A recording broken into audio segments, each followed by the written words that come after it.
Hello friends and welcome back to Northscape Living. On this channel we talk about short-term rentals and how to achieve financial freedom quicker. Today we're going to talk about how to run your Airbnb on a shoestring budget. You do not need thousands of dollars and extravagant upgrades to maximize your revenue, occupancy, and to ensure that your guests have an incredible experience giving you a 5-star review. These are some tips that we have learned over the years that'll allow you to be extremely efficient in your operations while ensuring that your guests have a great time at your property. So let's dive right into the first tip. Small investments can have huge payoffs when it comes to Airbnbs. Consider upgrading your linens, towels, putting in some ambient lighting to create a richer atmosphere without breaking the bank. Another great way to enhance your space on a budget is by doing DIY projects. These can include things like creating a feature wall or a cozy outdoor space. In fact, when we bought our property, House on the Cliff, there was a lot of old furniture that we had inherited from the previous owners. While this furniture was not in the best shape, it was made of solid wood and it just needed a little bit of love in order for us to upcycle it. So we got to work. We sanded some of these pieces, we restained them, and then we polished them to give them a new life. Now these pieces have become a mainstay at our property. Moving on to marketing. Did you know you can enhance your property without spending a dime? First, write a compelling and accurate description. You want to thread the needle between capturing the imagination of what your guests might do at your property while also ensuring that you're being accurate and capturing the reality of what your property has to offer. Second, social media is another powerful tool to reach potential guests. All they require is a little bit of your time and consistency. Use tools like Facebook, Instagram, and TikTok to reach potential customers and to show what your space has to offer them, their family, and their friends. It's also another great way to keep your followers updated on the progress of your property and to make them feel like they're a part of running the actual property with you. Finally, encourage happy guests to refer your space to their friends and families. Now, let's talk about managing your finances effectively and efficiently.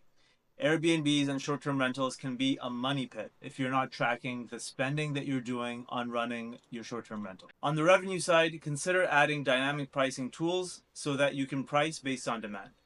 This way, you can avoid overpricing during off-season and underpricing during peak season. Finally, be careful not to overspend on items that won't necessarily bring you a return.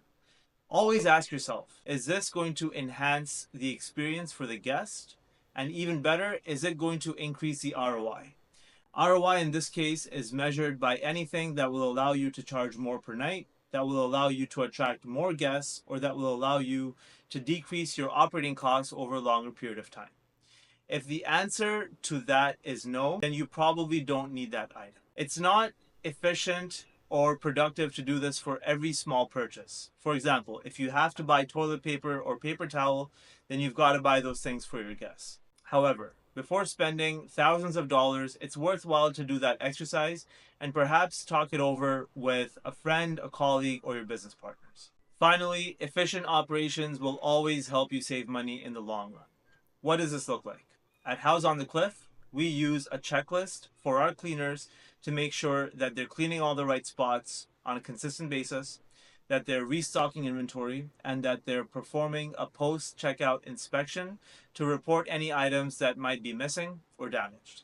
This helps us ensure that we are staying on top of the property itself when we're not there physically. If you want to see this checklist, drop a comment down below and I'll share it for free, or I'll even walk through it with everybody in the next video. Finally, automate guest communication so that you save time and so that expectations are set with the guests.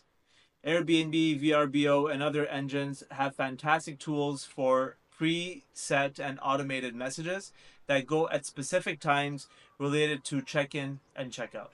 So, for example, at House on the Cliff, we share check-in instructions, address, and the Wi-Fi code approximately 4 hours before check-in. This ensures that the message is going to be top of mind for the customer as soon as they check in into our home, and they're not bugging us for small things like the Wi-Fi code or how to even enter the property. Use these features to plan your communication well in advance, saving you time, and also to minimize simple and redundant questions from your guests. And finally, one of my favorite ways to save money is to bulk purchase items well in advance and have them stored either at your property manager's home or at your own home so that they can be stocked after every single checkout.